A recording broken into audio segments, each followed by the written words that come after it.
साथियों नमस्कार। आज का टॉपिक है व्यक्तित्व, पर्सनैलिटी। मनोविज्ञान जो चाइल्ड साइकोलॉजी आपका टॉपिक है, जिसमें हम पहले से आपको जो छात्र यहाँ क्लास ले रहे थे उनको टॉपिक जितने ज्यादा कवर करा दिए हैं, उनके आगे टॉपिक होना था पर्सनैलिटी। क्योंकि मैं मनोविज्ञान में 2 क्लासेस आपको वीडियो फॉर्म में डाल चुका हूँ और उसके आगे मैंने तय किया है कि आज मैं आपको पर्सनैलिटी के बारे में बताऊँ। क्योंकि ये टॉपिक आपका हुआ नहीं है, इसलिए आपको इससे मदद मिलेगी आने वाले एग्जाम के लिए। पर्सनैलिटी का मतलब क्या है और ये इसमें कितने प्रकार हो सकते हैं, इसके सिद्धांत क्या हैं, और मनोविज्ञान में या बालकों के विकास में चाइल्ड साइकोलॉजी में इसकी क्या अपनी भूमिका है। ये टॉपिक अपने आप में बड़ा महत्वपूर्ण है, इससे बहुत महत्वपूर्ण प्रश्न आते हैं आपके लिए। तो साथियों इसको बड़ा ध्यान से आपको देखना है। शुरू करता हूँ, ये लिखेगा। सबसे पहले है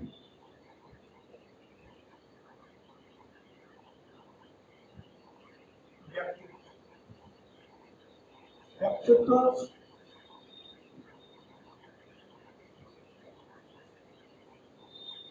पर्सनैलिटी। पर्सनैलिटी अंग्रेजी शब्द है जो लैटिन शब्द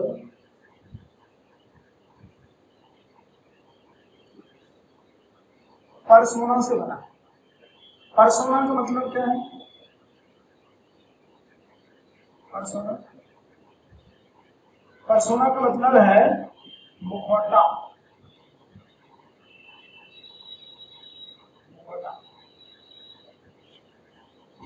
अंग्रेजी का जो शब्द है पर्सनैलिटी, बेसिकली अगर आप इसको देखेंगे तो बड़ा ही सीमित शब्द है, छोटा शब्द है, बहुत सीमित दायरा कर दिया है। सीमित दायरा कैसे? यह व्यक्ति के बाहरी स्वरूप को दिखाता है। फिजिकल फॉर्म को देख सकते हो, व्यक्ति के बाहरी रूप को देख करके उसके व्यक्तित्व के बारे में निर्धारण किया जाएगा, जबकि ऐसा नहीं है। व्यक्तित्व शब्द अपने आप में एक बृहद शब्द है। जब इसको हिंदी में या अन्य संदर्भों में आप देखेंगे तो आप भावात्मक रूप से भी, संवेगात्मक रूप से भी, वैचारिक रूप से भी एक व्यक्ति की कौन कौन से ऐसे पक्ष हो सकते हैं, केवल बाहरी नहीं, मैं आंतरिक गुणों की बात कर रहा हूं जिनके कारण उसका व्यक्तित्व निर्धारित होता है।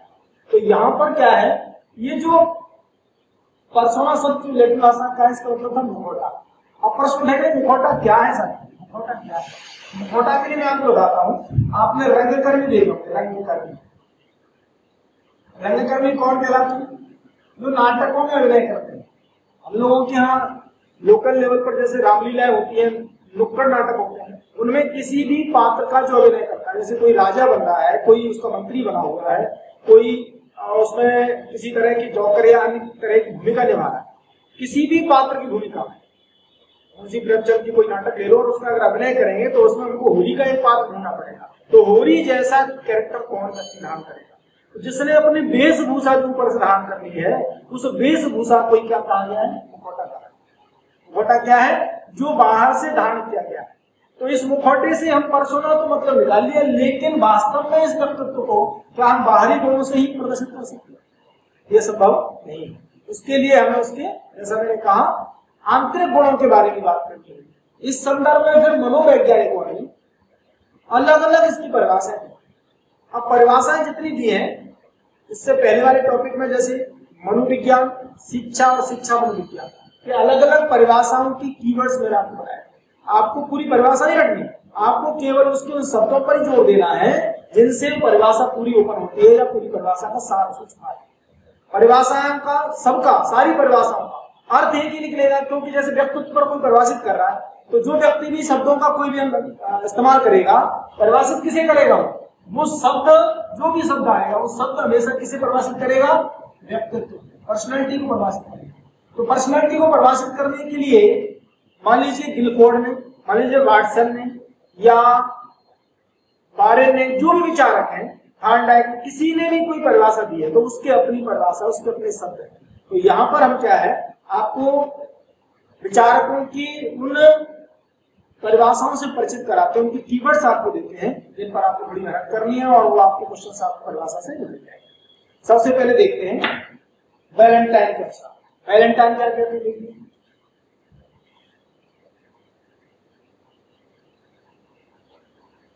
वैलेंटाइन के अनुसार, वैलेंटाइन ने इसका कीवर्ड देखिए, कीवर्ड क्या निकाला है?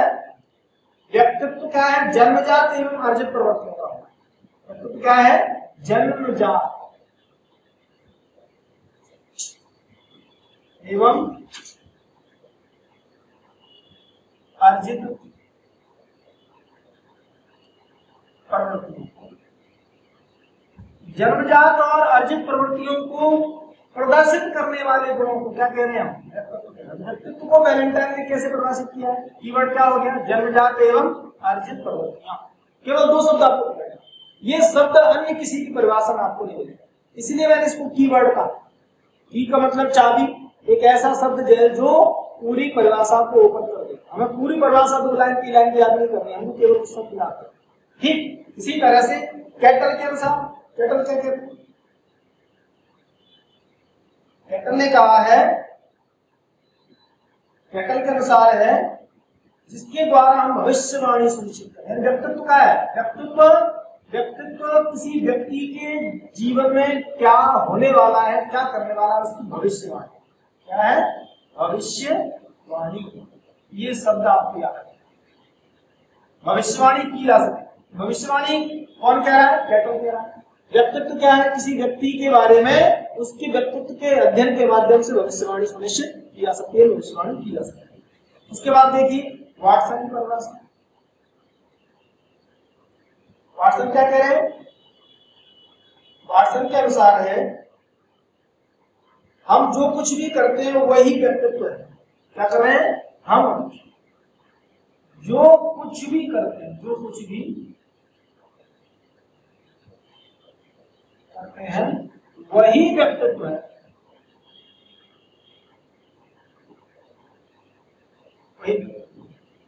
ये किसकी परिभाषा हुई? वाटसन की हुई। फिर देखिए विलियम हीली क्या कहते हैं? विलियम हीली के अनुसार देखिएगा, विलियम हीली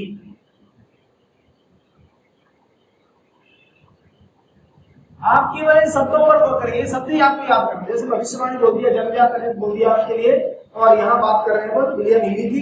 विलियम हीली ने कहा है सामाजिक वातावरण के साथ आदतों का समायोजन। सामाजिक वातावरण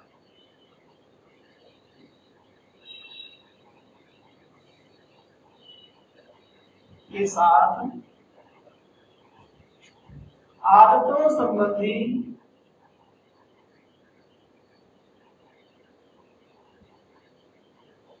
समायोजन। क्या है इसका?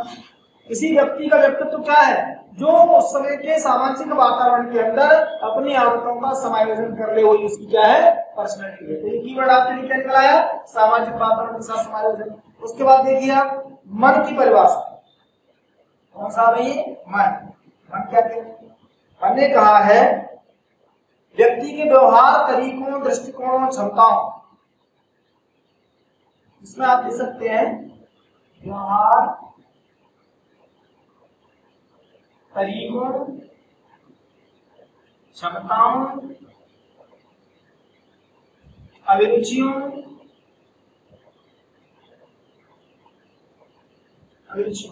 ठीक है, अभिरुचियों का विशिष्टतम संगठन। ये सब पर गौर करना, विशिष्टतम संगठन। विशिष्टतम संगठन ये किसका है? मन की परिभाषा होगी। फिर देखिए आप मन के बाद वारेन क्या कह रहे हैं? वारेन के अनुसार, वारेन की परिभाषा का कीवर्ड है व्यक्ति का संपूर्ण मानसिक संगठन। व्यक्ति का संपूर्ण मानसिक,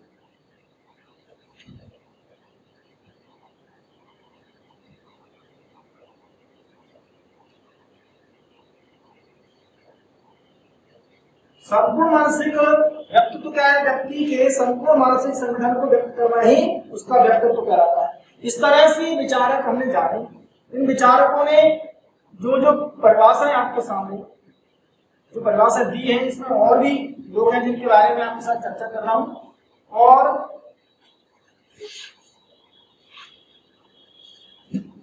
इसके बाद देखिए एक वुडवर्थ की परिभाषा बहुत महत्वपूर्ण है। कौन सा भाई? वुडवर्थ, इनका कीवर्ड ले लीजिए। वुडवर्थ के अनुसार व्यक्ति के व्यवहार की समग्र विशेषता, व्यक्ति के व्यवहार की समग्र विशेषता है, इसका व्यक्तित्व है। विशेषता ही इसका क्या है? व्यक्तित्व है। यहाँ समग्र व्यवहार का माना है, समग्र व्यवहार माने पूरे जीवन में जिस समय में व्यक्ति होता है और वो अपना किस तरह का व्यवहार कर रहा है। ये किसकी होगी? वुडवर्ड की होगी। अब लिखें गिलफोर्ड। गिलफोर्ड क्या कह रहे हैं? गिलफोर्ड की परिभाषा है व्यक्तित्व गुणों का समन्वित रूप है। व्यक्तित्व गुणों का समन्वित रूप है।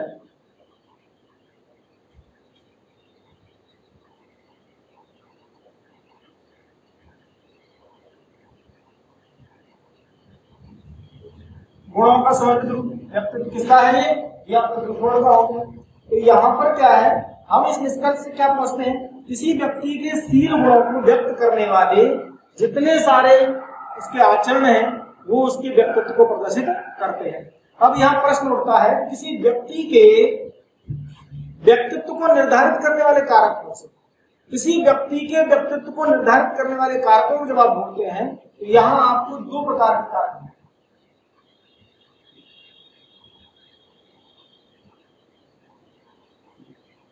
दो प्रकार के कारक हैं, इन पर आप बहुत मेहनत करनी है। कैसी मेहनत करें?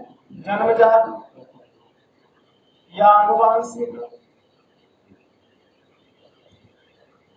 या पैतृक गुण, माता पिता से मिले हुए आनुवांशिक गुण, और दूसरे हैं वातावरणीय। जो वातावरणीय कारक हैं और ये आनुवांशिक कारक। आनुवांशिक कारकों में जन्मजात किसी बालक को अपने माता पिता से क्या मिलता है? किसी बालक को अपने माता पिता से जो मिलने वाले गुण हैं उनमें आप जब देखेंगे तो आपको यहाँ सबसे महत्वपूर्ण क्या? शारीरिक संरचना कैसी, उसका ग्रंथि तंत्र कैसा है, उसका रक्त कंपोजिशन कैसा, ब्लड ग्रुप वगैरह जो भी मिलता है हमको, ये सब कैसे मिल रहा है? आनुवांशिक मिल रहा है। इसको हम किसी व्यक्ति को बाहर से नहीं दे सकते। ये बाहर से किसी व्यक्ति के रक्त समूह को नहीं बदला जा सकता। उसकी शारीरिक संरचना है, शरीर की बनावट, आंख नाक नक्शे की बनावट और रक्त के प्लाज्मा का जो भी मटेरियल है वो कैसा है? ग्रंथि तंत्र से कहते हैं, ठीक है, ग्रंथियों का व्यवहार, ये सब आनुवांशिक जन्मजात। वातावरणीय कारक क्या है? वातावरणीय कारक से उसकी सामाजिकता, नैतिकता, उसके अंदर जो ऐसे गुण जो उसे इंसान बनाने के लिए, मनुष्य बनाने के लिए, मानवीय गुणों का निर्धारण करने के लिए आवश्यक है, वो उसे समाज से प्राप्त होते हैं। इसीलिए इसे सामाजिक कारक भी कहते हैं। क्या कहते हैं? सामाजिक कारक।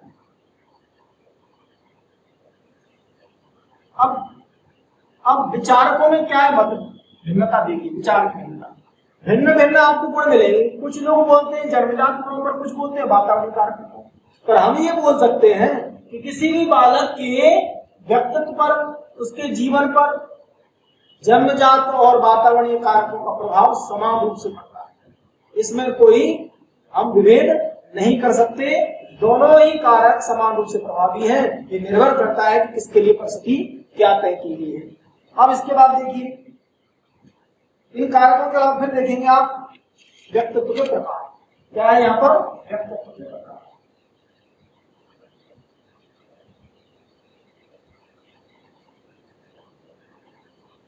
यहां जब आप आएंगे तो आपको सबसे ज्यादा होमवर्क व्यक्तित्व नहीं पता है। सबसे ज्यादा होमवर्क करने का आशय क्या है? यहाँ क्या कहना चाहते हैं? इसका आशय ये है कि यहाँ ये देखा गया है शरीर रचना के आधार पर, दर्शन शास्त्र के आधार पर, ठीक है ना, या फिर आपने हिप्पोक्रेटस का वर्गीकरण पढ़ा होगा या आयुर्वेद का वर्गीकरण पढ़ा होगा। मैं आपको जानकारी बता दूं, सामान्यतः पुस्तकों में सभी में ये मिल रहा है कि सबसे प्राचीन व्यक्तित्व वर्गीकरण अगर किसी ने प्रस्तुत किया तो नाम है हिप्पोक्रेटस का। अब हिप्पोक्रेटस का ये यूरोपीय विचारकों का विचार हो गया। जब हम भारतीय दर्शन को, भारतीय प्राचीन इतिहास को ढूंढते हैं तो भगवत गीता के अध्याय 14 के श्लोक 9 में मानव के 3 प्रकार के व्यक्तित्व या मनुष्य के 3 प्रकार के होने का प्रमाण मिलता है। तो जो व्यक्तित्व, वो भी कौन सा? सतोगुणी, रजोगुणी और तमोगुणी। सतोगुण माने वह गुण जो व्यक्ति को शांत स्वभाव का, सहज यानी अच्छे आचरण वाला, दूसरों की मदद करने वाला बनाता है। रजोगुणी वो व्यक्ति है जो राजा की तरह, ऐसी समझिए आप, रजोगुणी क्या है, राजा की तरह, अर्थात भौतिक सुख सुविधाओं के लिए अपने सुख में ध्यान देने वाला व्यक्ति है, ठीक है। और तमोगुणी आप समझ गए होंगे, यहाँ पर बताने की आवश्यकता नहीं है। तमोगुणी वो व्यक्ति है जिसको क्रोध या अन्य पर आक्रमण करता है। तो यहाँ व्यक्ति के उन गुणों के आधार पर ही गीता, भगवत गीता के अंदर उल्लेख कर दिया। फिर आप जब देखेंगे तो हमारे आयुर्वेद के अंदर भी मनुष्यों के व्यक्तित्व के वर्गीकरण के बारे में उल्लेख किया गया। तो आयुर्वेद के अनुसार जो व्यक्तित्व का वर्गीकरण है उस पर मैं चर्चा करूंगा। आयुर्वेद के अनुसार, जैसे मैंने अभी बताया आपको, भारतीय दर्शन में भगवत गीता के अनुसार, और अभी मैं बात कर रहा हूं यहाँ पर, यहाँ भी आप भगवत गीता में क्या कर सकते हैं, सतोगुणी को जैसे कहा जाता है सफेद याद रखना है, रजोगुणी को आपको लाल रंग से याद रखना है कि हाँ लाल व्यक्तित्व वाला है, और तमोगुणी या तमोगुणी को कहा जाता है काला व्यक्तित्व वाले, यानी सुख प्राप्ति के लिए विश्वास ज्यादा रखता है, आलस्य की प्रवृत्ति पाई जाती है, अमानवीय व्यवहार करता है। तो ये कैसा हो गया, काला गुण उसके लिए पाया गया। अब मैं बात कर रहा हूं किसकी, आयुर्वेद की। आयुर्वेद में बात प्रधान माने जिसके रक्त में बात की ज्यादा दिखता है। बात प्रधान माने बातों से नहीं है, यहाँ बात से आशय यहाँ पर रक्त के अंदर अशुद्धियां या उन गुणों के बारे में बात हो रही है। इसमें स्फूर्ति, चंचलता, प्रसन्नता, चित्त, मिलनसार एवं वायु रोगों की व्यवस्था, यानी क्या क्या चीजें यहाँ पर देखें। मैंने जो बोला है उसमें आपको सबसे पहले भगवत गीता,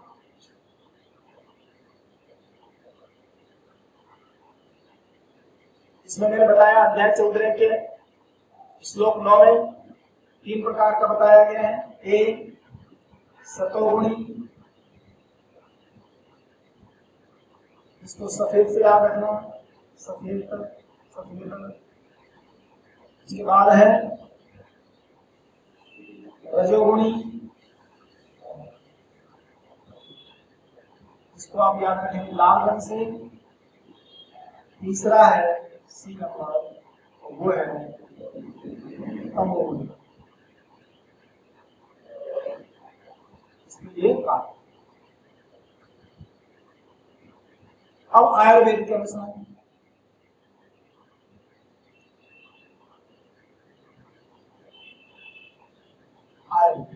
आयुर्वेद के अनुसार जो व्यक्तित्व बताए गए हैं वो सबसे पहले है वात प्रधान।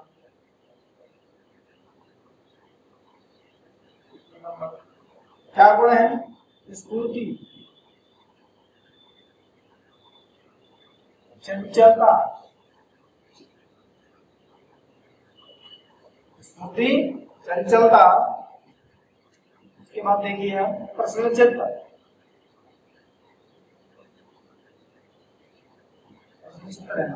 ठीक है। इसके अलावा अब इसमें एक गुण होगा, ये रोग वाला है जिसे कहते हैं क्या, वायु रोगों से बचना।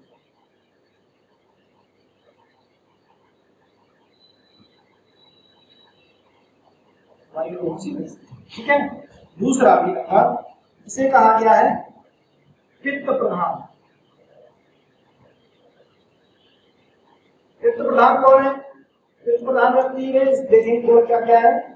ये आनंद युक्त होता है, आनंद वाला व्यक्ति, एकदम सुस्त है, सुस्त रहता है, आनंद रहेगा, सुस्त रहेगा, संवेगात्मक रूप से सशक्त होता है। संवेगों की दृष्टि कैसा मजबूत है, संवेगात्मक रूप से सशक्त होता है, और शारीरिक रूप से यह शारीरिक रूप से कमजोर हुआ है।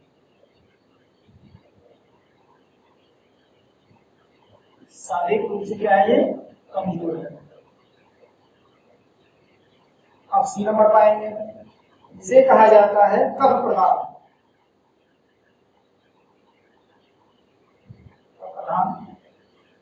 तो कफ प्रधान कैसा है, सुस्त, शांत, संवेगात्मक रूप से सामान्य, सुस्त, शांत, संवेगात्मक रूप से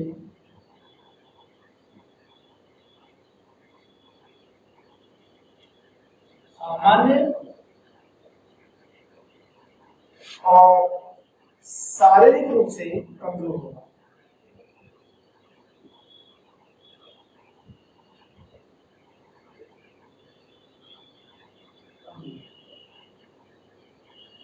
इस तरह से आपको ये आयुर्वेद का वर्गीकरण, ये भगवद गीता का हो गया, ये आयुर्वेद का हो गया। अब अपन आएंगे इसके बाद जो वर्गीकरण है आपका, और वो है हिप्पोक्रेटस का वर्गीकरण, जिसकी मैं चर्चा कर रहा था, जिसे सामान्यतः सबसे प्राचीन वर्गीकरण के रूप में भी जाना जाता है हिप्पोक्रेटस का।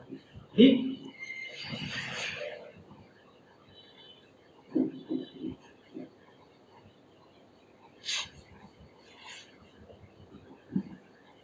हिप्पोक्रेटस के वर्गीकरण, हिप्पोक्रेटस के वर्गीकरण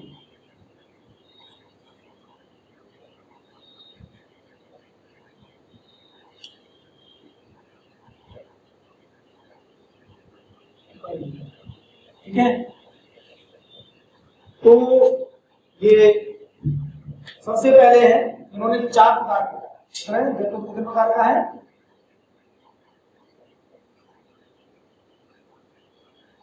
तो 4 कौन से प्रकार बताए। सबसे पहले ठीक है, नंबर 1 में लिखेंगे अपन इसमें कफ प्रकृति, कफ प्रकृति को कहा जाता है कॉलेरिक,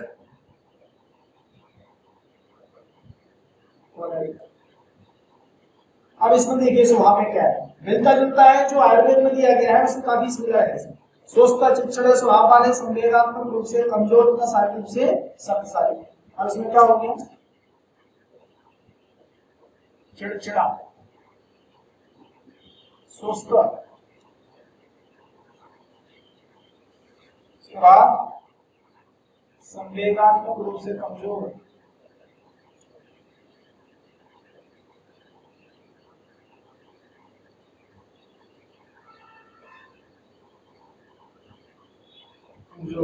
और शारीरिक दृष्टि से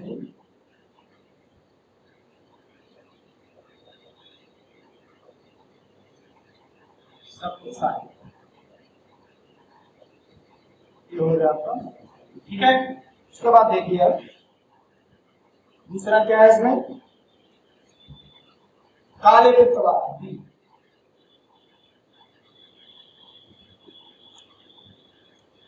प्रकृति हो गया। अब काला पित्त है, काले पित्त वाले को बोलते हैं मेलेनकोलिक,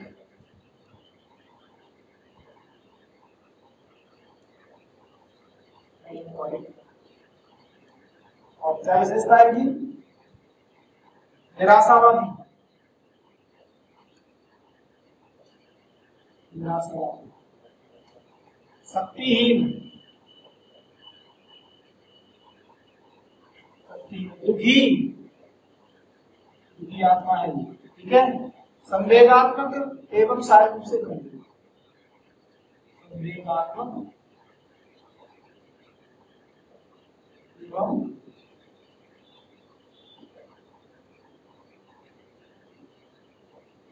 रूप से कमजोर। तीसरा है आपका पीले पित्त वाले,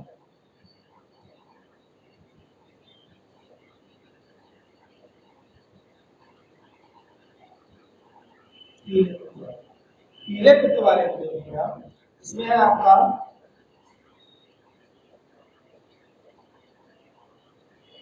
फ्लेगमेटिक, क्या विशेषता है, सुस्त, संवेगात्मक रूप से सशक्त,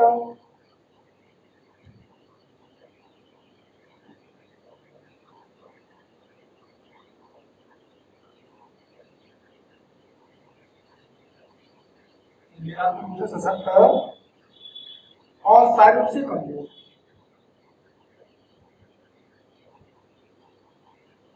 शारीरिक रूप से क्या अंतर दिख रहा है आपको, यहाँ क्या बोला था, संवेगात्मक और शारीरिक दोनों रूप से कमजोर था, लेकिन यहाँ संवेगात्मक रूप से सशक्त हो गया। ऐसा हो गया, ये शक्तिशाली है, संवेग इसके मजबूत है, लेकिन शारीरिक रूप से ये कमजोर है। अब आ गया अपना चौथा, क्या है इसका? अधिक उपद्रव वाले, अधिक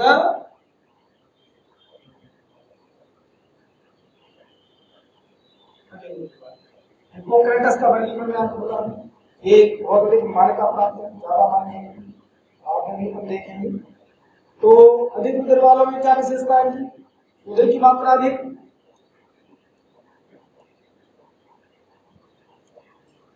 मात्रा अधिक, पहली बात। इसके अलावा क्या है?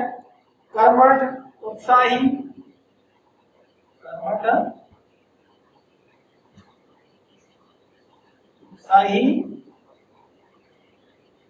इसके अलावा हसमुख, आशावादी, हसमुख, आशावादी, आशावादी। इसके अलावा शारीरिक रूप से सशक्त, शारीरिक रूप से सशक्त एवं संवेगात्मक रूप से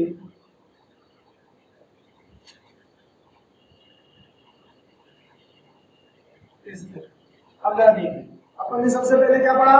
दर्शन शास्त्र पढ़ा। दर्शन शास्त्र के अनुसार भगवत गीता के अनुसार, दूसरा अपने आयुर्वेद के अनुसार, तीसरा हिप्पोक्रेटस के अनुसार। उन दोनों में तीन थे, यहाँ पर क्या है? 4 पढ़े। चारों को भी देखिए, बहुत सारे गुणों में आप देखिए सिमिलरिटी मिलेगी, पर आप यहाँ मूल क्या है? मूल व्यक्तित्व में क्या ढूंढ रहे हैं अपन? शारीरिक और संवेगात्मक। इसके अलावा स्वभाव में क्या चीज है उसके में? स्वभाव कैसा है? नेचर में भी आगे आएंगे, जब हम उसका रचनात्मक दृष्टि से देखेंगे तब आपको गोल शरीर, चौकोर शरीर, ये सब देखने को मिलेगा। ठीक है, तो नेक्स्ट आगे का वर्गीकरण जो आपके साथ डिस्कस करेंगे नेक्स्ट क्लास के अंदर। आप वीडियो को पूरा देखें ध्यान से। मैं छोटी छोटी वीडियो आपके लिए बना रहा हूँ। मैं चाहता हूँ कि आपको छोटा टॉपिक समझ आ जाए, तो इस व्यक्तित्व को मैं 2 पार्ट में आपके लिए डाल रहा हूँ। एक पार्ट ये हो गया, सेकंड पार्ट के लिए नेक्स्ट डे में आपको मिलेगा और इसे कंटिन्यू करेंगे। धन्यवाद।